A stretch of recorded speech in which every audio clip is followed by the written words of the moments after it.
यहाँ धर्मको चिन्ह छ भन्नुभयो। हिमालका मालिक को हुन्? शिव होइन? यी हिमाल यहाँबाट लिएर यहाँसम्म जाँदा सगरमाथा पर्यन्त गएर सिन्धु घाटीसम्मका हिमाल पर्छन्। त्यस बीचमा जुन छन् तलाउहरू, 27वटा तलाउ छन्। ती 27 तलाउ यो बीच यसले तलाउ मानिन्छ यो बीचलाई।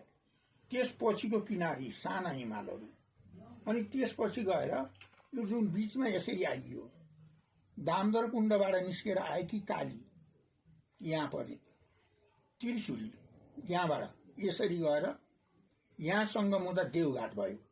अहिले हामीले यहाँ त्रिवेणी भन्छौँ। पहिला यसलाई कहाँबाट जोडिन्थ्यो? समुद्रमा जोडिन्थ्यो। र यसरी यहाँ 4वटा पाटन परे, हिमाली पाटन, मध्य पहाडी क्षेत्र पाटन, अनि त्यसपछिको पाटन तराईको यो के अरे महाभारत श्रृङ्खला पाटन, अनि तराई। यसरी यो टोपी हाम्रो हो। यसमा 4 वेदको व्याख्या छ। 4 वेदको व्याख्या कहाँ छ भन्नुहुन्छ गुरुहरूले? यो र यो वेद, यो अघिल्लो जुन हाम्रो छ यो ज्योतिष हो, पछिल्लो जुन हो कर्मकाण्ड हो हाम्रो।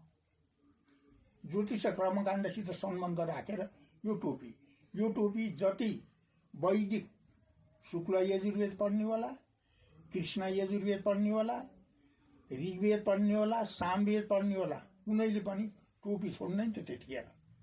त्यो टोपी भगवानलाई राखेर भैँमा वेद सुरु गरिन्थ्यो। र अहिले पनि कहीँ परम्परा छ यज्ञ गर्दा टोपी राख्ने। यस्ता किसिमको यो चिजलाई आज हामीले कहाँ पुर्यायौँ?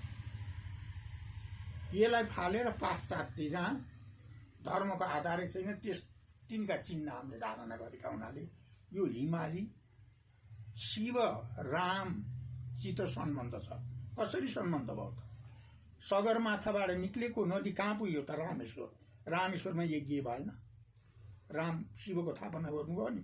पहिलो शिवको स्थापना रामेश्वरमा भएको छ त्रेता युगमा। त्यसपछि गाउने द्वादश ज्योतिर्लिङ्ग भन्ने। यसरी संसारमा प्रतीक बनाएको हामी वैदिक सनातन, मैले यो भन्दिनँ, भारत भन्दिनँ, भुटान भन्दिनँ, बर्मा भन्दिनँ, म मात्र बेच छैन, विश्वलाई चिनाउने यही हो। आज एउटा कुनामा आएको थियो, त्यसलाई पनि बचाउन नसकेर आज गयो भन्छु मैले त। अरू के भनौँ र हजुर? यसको व्याख्या धेरै छ। मैले एकदम संक्षेपमा संक्षेप अब मैले के परिचय दिउँ? म एउटा साधारण किसानको छोरो हुँ, गुरुकुलमा पढेको हुँ। 18 पुराण 3 पटक फर्काएर भने, महाभारत 2 पटक भने, देवी भागवत 108 भने। अब ज्योतिष विद्यामा अलिअलि व्याख्या गरेर बसेको छु। मेरो जीवन त यही हो।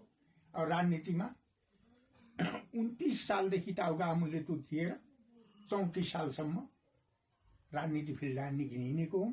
तर मैले मेरो कर्म छोडिनँ। मेरो पुरुषोत्तम पौडेल, मेरो जन्म हो बागलुङ जिल्ला। पहिला गुल्मी थियो, अहिले बागलुङमा छ। हुग्दीश्री गाविस त्यतिखेर 6 नम्बर थियो। मेरो बुवाहरूलाई नेटाली भन्थे। हामी मल्ल राजाहरूका, गलकोटका मल्ल राजाका गुरु परिवारका मानिहरू। र यसरी मेरो परिचय हो। र अरू के भनौँ खै। ल, धन्यवाद गुरु महाराज।